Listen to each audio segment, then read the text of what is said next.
Hello बच्चों, so let's read this question.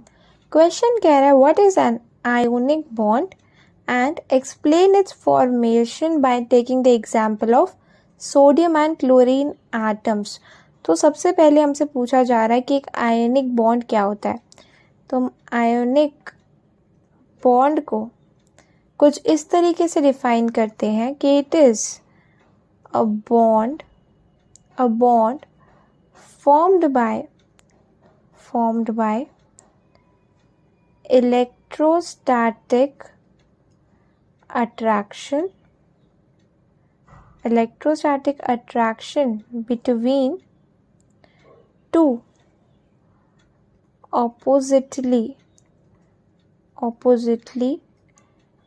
charged ions, यानी दो ऑपोजिटली चार्ज्ड आयंस के बीच में जब एक इलेक्ट्रोस्टैटिक फोर्स ऑफ अट्रैक्शन की वजह से एक बॉन्ड फॉर्म होता है तो उस बॉन्ड को बोला जाता है ionic bond. For example A+ एक आयन है और एक B नेगेटिव आयन है। इन दोनों के बीच में अट्रैक्शन होने की वजह से जो बॉन्ड फॉर्म होगा उसे बोला जाएगा आयोनिक बॉन्ड। और यहाँ पे जो फोर्स एक्ट करेंगे वो है कूलम्बिक फोर्सेस। अब हमसे पूछा जा रहा है कि एक्सप्लेन करो by taking an example of sodium and chlorine atoms. अब हमारे पास सबसे पहले एक सोडियम एटम है। सोडियम एटम को क्या करना है, हमें गैशियस एटम लेना है, यानी सोडियम का गैशियस एटम है।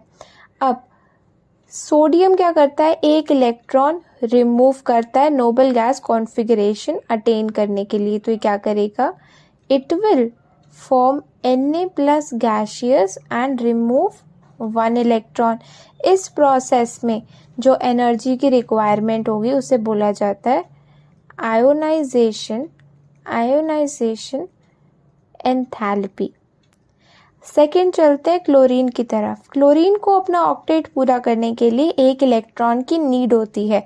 तो क्लोरीन क्या करता है, क्लोरीन का गैशियस एटम में ये जो सोडियम ने इलेक्ट्रॉन लूज किया है ये क्लोरीन गैशियस उसको गेन कर लेता है और बनाता है Cl- गैशियस।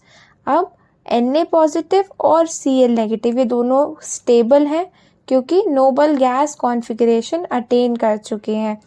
ये जो क्लोरीन ने इलेक्ट्रॉन गेन करा है इस रिएक्शन में जो एनर्जी रिलीज होगी उसे बोला जाता है इलेक्ट्रॉन गेन एंथैल्पी।